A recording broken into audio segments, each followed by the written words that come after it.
बहुत पुरानी बात है। मगध राज्य में एक सोनापुर नाम का गांव था।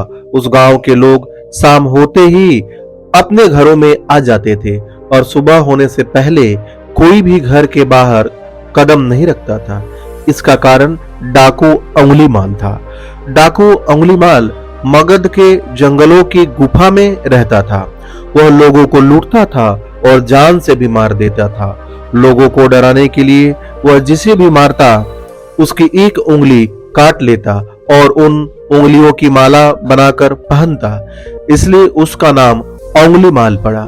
गांव के सभी लोग परेशान थे, कैसे इस डाकू के आतंक से छुटकारा मिले। एक दिन गौतम बुद्ध उस गांव में आए। गांव के लोग उनकी आवभगत करने लगे।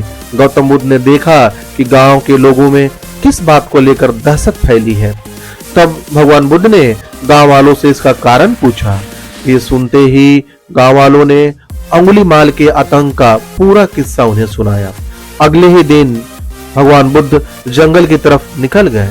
गांव वालों ने उन्हें बहुत रोका पर वे नहीं माने।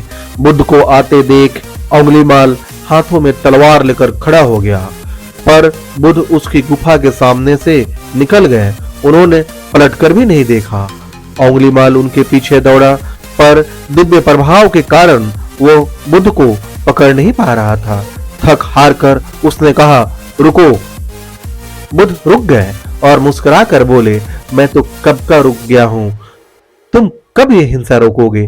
तुम कब रुकोगे? अंगुलीमाल ने कहा, सन्यासी, तुम्हें मुझसे डर नहीं लगता? सारा मगध मुझसे डरता है। तुम्हारे पास जो भी माल है निकाल दो, वरना जान से हाथ धो बैठोगे। मैं इस राज्य का सबसे शक्तिशाली व्यक्ति हूं। बुद्ध जरा भी नहीं घबराए और बोले, मैं ये कैसे मान लूं कि तुम ही इस राज्य का सबसे शक्तिशाली इंसान हो? तुम्हें साबित करके दिखाना होगा।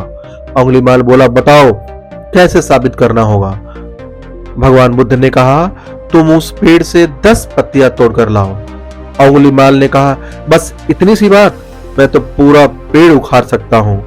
अंगुलीमाल ने 10 पत्तियां तोड़कर ला दी। भगवान बुद्ध ने कहा, अब इन पत्तियों को वापस पेड़ पर जाकर लगा दो।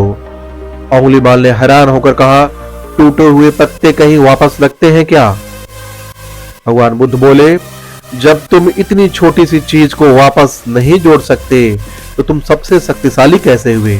यदि तुम किसी चीज को जोड़ नहीं सकते तो कम से कम उसे तोड़ो मत। यदि किसी को जीवन नहीं दे सकते तो उसे मृत्यु देने का भी तुम्हें कोई अधिकार नहीं है।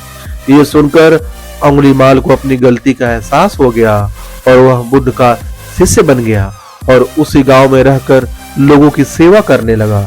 आगे चलकर यही अंगुलीमाल बहुत बड़ा सन्यासी बना और अहिंसा नाम से प्रसिद्ध हुआ।